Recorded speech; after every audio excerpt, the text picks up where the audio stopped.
అలా ఆ 4 రాళ్ళని 4 స్తంభాల మీద పెట్టిన వెంటనే ఆ చక్రం దానికై అదే తిరగడం మొదలు పెడుతుంది.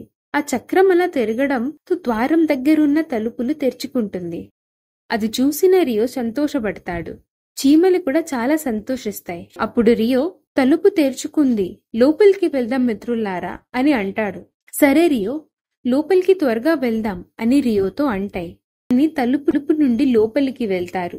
వాళ్ళు లోపలికి వెళ్ళిన తర్వాత తెరిచి ఉన్న తలుపు మళ్ళీ మూసుకుంటుంది.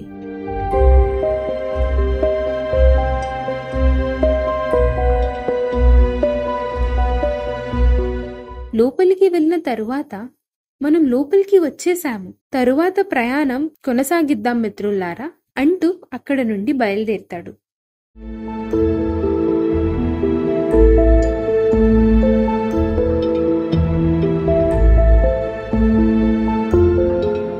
పెద్ద పెద్ద గోడల మధ్య రియో మరియు చీమల ప్రయాణం కొనసాగుతుంది. రియో చీమలతో అమ్మా నాన్న వాళ్ళ దగ్గరికి చేరుకొని వాళ్ళని త్వరగా శాపం నుంచి వాళ్ళని విముక్తులను చేయాలి. మనం త్వరగా ఇక్కడి నుండి వెళ్ళాలి, పదండి.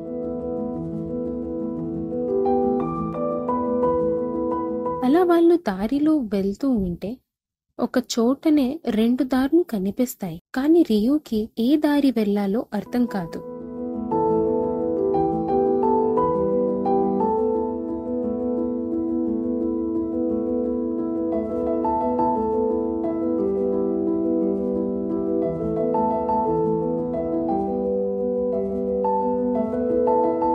ఏ దారి వెళ్లాలో అర్థం కాక అక్కడే ఆలోచిస్తూ నిలబడిపోతాడు. మనసులో ఇలా అనుకుంటూ ఉంటాడు, ఇక్కడ 2 దారులు ఉన్నాయి. ఈ 2 దారిలో ఈ దారి వెళ్తే మనం బయటికి వెళ్తామో అస్సలు అర్థం అవ్వట్లేదు. ఇప్పుడు ఎలా అని ఆలోచిస్తూ ఉంటాడు. అప్పుడు చీమలు రియోతో చెప్తాయి, ఇప్పుడు మనం ఈ 2 దారులలో ఒక దారిలోనే వెళ్ళాలి. ఈ 2 దారులలో ఒక దారి మాత్రమే మనల్ని బయటికి తీసుకుని వెళ్తుంది.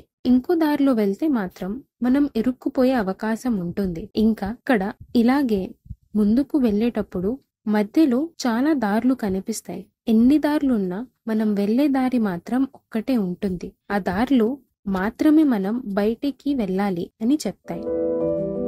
ఆ దారి ఏంటో, ఎటు వెళ్లాలో మనకు తెలీదు, మనం తెలియకుండా ఎలా వెళ్ళగలం అని అంటాడు.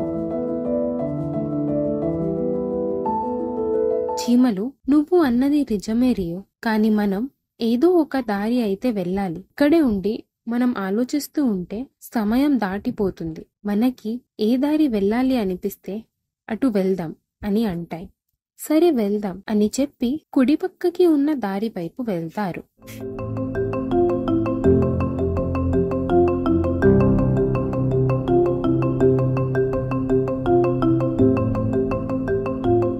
అలా కొంత దూరం వెళ్ళగానే అక్కడ మళ్ళీ 3 దారులు కనిపిస్తాయి.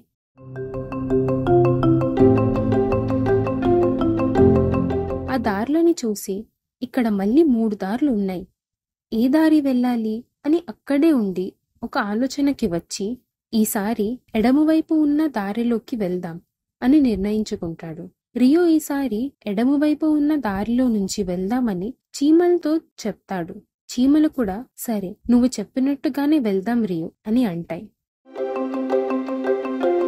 రియో అనుకున్న విధానంగానే ఎడమవైపు దారి వెంట వెళ్తారు.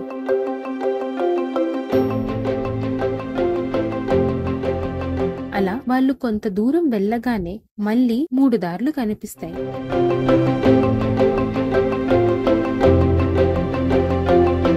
రియో మనసులో ఇలా అనుకుంటూ మళ్ళీ 3 దారులు కనిపించాయి అంటే ఇంకా ఎంత దూరం వెళ్ళినా ఇలాగే మరిన్ని దారులు కనిపిస్తాయి అని అనుకుంటాడు. ఈసారి కూడా మనం ఎడమవైపే వెళ్దాం అని చెప్తాడు. చీమలు కూడా సరే ఎడమవైపే వెళ్దాం అని అంటాయి. రియో మరియు చీమలు ఎడమవైపు ఉన్న దారి వెంట వెళ్తారు. అలా వాళ్ళు కొంత దూరం వెళ్ళగానే మళ్ళీ 4 వైపులా మరో 4 దారులు కనిపిస్తాయి. ఆ 4 దారులను చూసి రియో, ఏంటో ఈ దారులు, ముందుకు వెళ్లే కొద్దీ ఇంకా వస్తూనే ఉన్నాయి, ఇలా ఇంకా ఎన్ని దారులు వస్తాయో ఏంటో అని అనుకుంటూ ఉంటాడు. ఈసారి కుడివైపుకి ఉన్న దారిలో వెళ్దాం అని నిర్ణయించుకుంటాడు. అలా కుడివైపు ఉన్న దారిలో వెళ్తారు. అలా ముందుకు వెళ్ళగానే అక్కడ దారికి అడ్డంగా ఒక పెద్ద గోడ ఉంటుంది.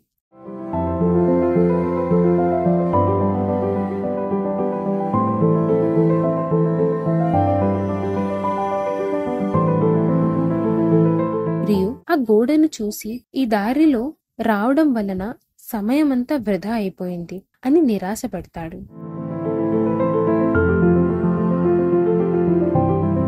చూడు రియో, ఇప్పుడు మనం వెళ్ళలేము, చీకటి పడుతుంది. ఈ రాత్రి మనం ఇక్కడే ఉండిపోయి రేపు ఉదయమే బయలుదేరుతాం అని రియోతో చెప్తాయి.